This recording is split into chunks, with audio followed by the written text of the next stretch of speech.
राजा हरिश्चंद्र के अंदर में अहंकार नहीं था, क्योंकि सत्य की रक्षा करने के लिए वो चंडाल भी सही हो उनके लिए। लेकिन क्या अपने पत्नी को कोई बेचेगा कलयुग में? क्या अपने बच्चों को कलयुग में कोई बेचेगा? ना कोई धर्म की सत्य की रक्षा के लिए कोई आने वाला कल अपने आप को बेचेगा, ना अपने पत्नी को बेचेगा, ना अपने बच्चे को बेचेगा। हालांकि सत्य तो अधर्म का रक्षा करने के लिए, अधर्म का साथ देने के लिए खुद बेचा डालेगा। बोलना पड़ेगा श्री राम के राधे डाली। आप लोग को बोलना पड़ता है मेरे भैया। अधर्म की रक्षा करने के लिए और असत्य की रक्षा करने के लिए अपने जीवन बाजी तक लगा देते हैं, लेकिन सत्य की रक्षा के लिए सबको बेच डाले। यही तो कथा है मेरे भैया।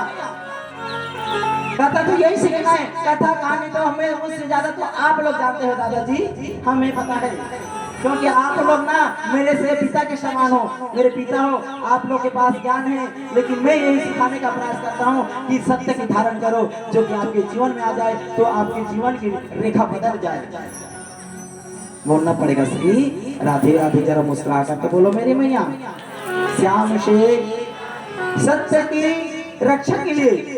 हाँ, अब जैसे तारामती ने देखा कि मेरे बच्चे को सर्प ने डस लिया, रोने लगे, प्रभु हे भगवान इतना कठिनाई परीक्षा क्यों लेते हो प्रभु, क्यों लेते हो? यदि उनके पिता राजा रहता तो ये दिन देखना नहीं पड़ता। आंख में अश्रु की धारा बहने लगी और अपने बच्चे को देखो मेरे मैया, उनके साथ साथ देने वाला कोई नहीं है। ऐसा विकट परिस्थिति, वो मतलब लाश पड़ी रहती है तो कितनों व्यक्ति चार व्यक्ति मिल ही जाते हैं उस लाश को उठाने के लिए, उस शव को उठाने के लिए। लेकिन अपने बच्चे को शव को उठाने के लिए एक जो माता है और बच्चे मरे हुए हैं, मृत है, शरीर है और वहाँ कोई नहीं है, तो उससे बढ़कर दुख माँ के लिए क्या हो सकता है बताओ? इतना बड़ा दुख कठिनाई परीक्षा ली भगवान ने। हाँ, और शव को पकड़ कर चले जा रहे हैं, शमशान घाट गए। कहने लगे कोई है क्या? आंख से अश्रुधारा बह रही है, अपने पति की याद कर रहे हैं। स्वामी आज के दिन देखना नहीं पड़ता, मुझे जाना पड़ रहा है शमशान। यदि आप हो गए तो ये दिन देखना न पड़ता। एक तो मैं दुखी हूँ और दूसरी तो मैं स्त्री हूँ, तीसरी मैं निर्धन हूँ। मेरे पास पैसा कहाँ, धन कहाँ, जिससे मैं चंडाल को मैं कुछ दे सकूं और मेरे पुत्र का अंतिम संस्कार दाह संस्कार कर सकूं। अश्रु की धारा बह रही है मेरी मैया। ऐसा विकट परिस्थिति, उससे कम विकट परिस्थिति किसी को पर आया होगा। उस विकट परिस्थिति में ना माँ ने अपने बच्चों को लेकर गया और चंडाल को में राजा हरिश्चंद्र बैठे हुए हैं। राजा हरिश्चंद्र देख रहे हैं कोई आगे तो मैं अपने मालिक को कुछ दे सकूं, यदि काम करके दूं तो मेरे मालिक प्रसन्न होंगे और मुझे कुछ खाने को अन्न तक दाना मिलेगा। लेकिन यहाँ कोई नहीं आ रहा है। लेकिन आया तो एक अभागी, एक स्त्री वो है राजा हरिश्चंद्र के पत्नी, उनको पता नहीं था। तारामती ने कहा भैया कोई है क्या यहाँ? कोई है क्या? मेरे पुत्र का दाह संस्कार कराना है। चंडाल के रूप में राजा हरिश्चंद्र उनके पति देख रहे हैं, कोई आए हैं। आवाज कहा कौन हो देवी, आप कौन हो? अब जलाने लगे तो कहा देवी आप जला नहीं सकते, क्योंकि मेरी मालिक ने मुझे ये उत्तरदायी दिए है हाँ कि कोई जलाने के पहले ना उसको कफन देना पड़ेगा, दूसरा स्वर्ण देना पड़ेगा और तीसरा धन देना पड़ेगा। यदि आपके पास है तो जलाओ, जलाने का आपको मैं परमिशन देता हूँ और मैं सहायता करता हूँ। तारामती ने कहा भैया मैं सब तरफ से हारी हूँ, सब तरफ से मैं हार गई हूँ। मेरे यदि पति रहता तो ये दिन देखना नहीं पड़ता, लेकिन मेरे भैया राजा हरिश्चंद्र तो बेगाना थे, अर्थात पराये हो गए थे, अनजान थे।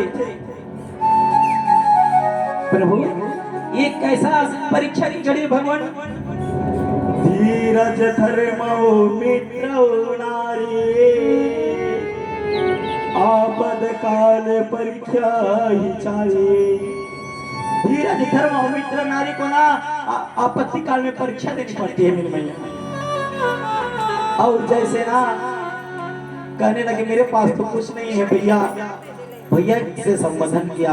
और वास्तविक में देखा जाए मेरे मैया, पुरुष को ही भैया के रूप में देखना चाहिए। और एक तो अगर पिता के समान है तो पिता के रूप में देखो, बुजुर्ग है तो, यदि नवयुवक है तो उनको भाई के रूप में देखो, यदि थोड़ा मिड एज है तो चाचा के रूप में देखो।